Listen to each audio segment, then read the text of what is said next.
Ever wondered why February sometimes has 29 days instead of the usual 28? That's what we call a leap year. Now think of a year as a train journey, where each stop represents a day. Normally our train makes 365 stops, but every 4 years it needs to make an extra stop to keep on schedule. Why, you ask? Well, that's because our calendar year is actually a smidge shorter than Earth's trip around the sun. So in simple terms, a leap year is like a train making an extra stop to keep everything running smoothly. Now you might ask, why do we need this extra day every 4 years?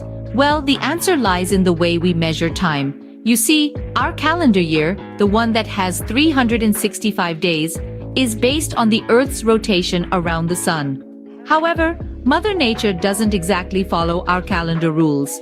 It takes Earth about 365.24 days to complete its journey around the sun.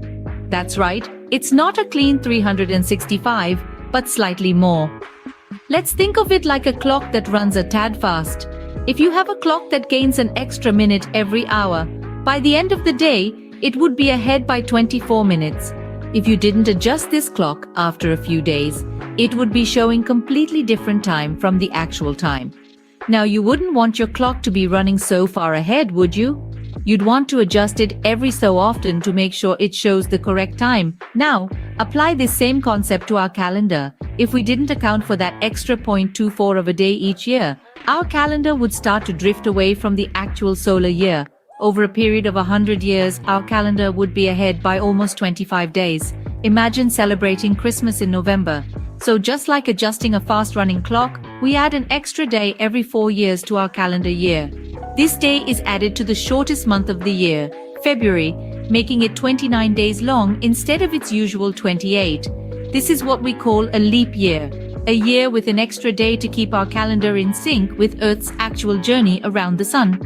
So the extra day in a leap year is like an adjustment to our calendar clock to ensure it stays in sync with the Earth's rotation. But hold on, there's a bit more to it than just adding a day every 4 years. Imagine you're a cook whipping up a special dish. Every 4th dish you make, you add a bit extra spice just to keep things interesting.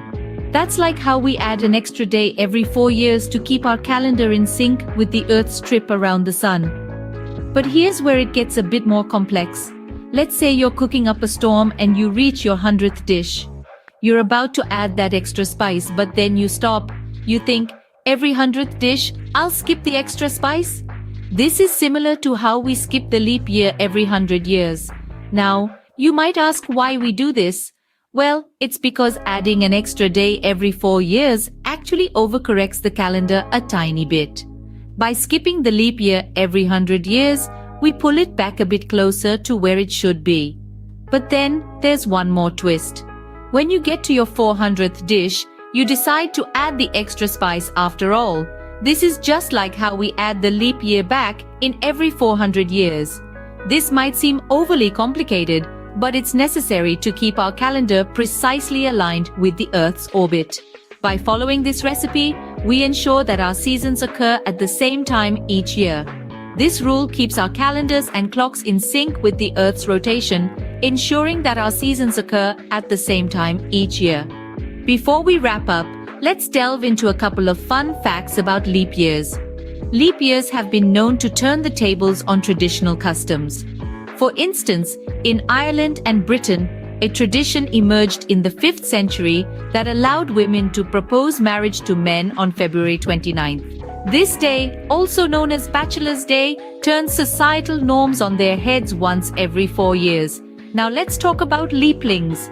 Leaplings are those lucky or unlucky, depending on how you see it, folks born on February 29th. They have the unique experience of celebrating their birthdays only once every 4 years. Some leaplings have even formed clubs to celebrate their unique birthdays together.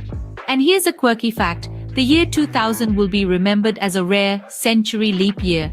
While most century years are not leap years, those divisible by 400 like 2000 are. So, leap years are not just a quirk of our calendar, but a fascinating aspect of our history and culture.